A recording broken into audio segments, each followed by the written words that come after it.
Hey guys, I thought I should come on and address the current e.l.f. controversy, and I'm sure by now you all know what it is and it's been discussed to death.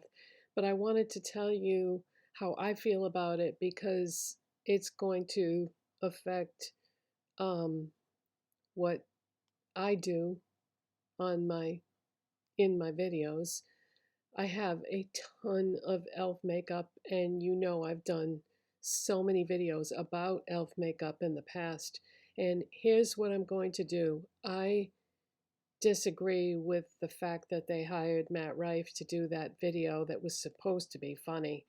Domestic violence is not funny, or violence against women is not funny. And by him including that in a stand-up routine, that tells me exactly what kind of man he is. And I don't think e.l.f. should have hired him to do that commercial that they did.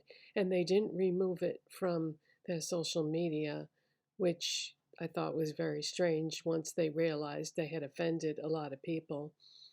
So I have a ton of e.l.f. makeup in my collection, but I can't afford to just throw it all away. And the money is spent, so it's too late for that.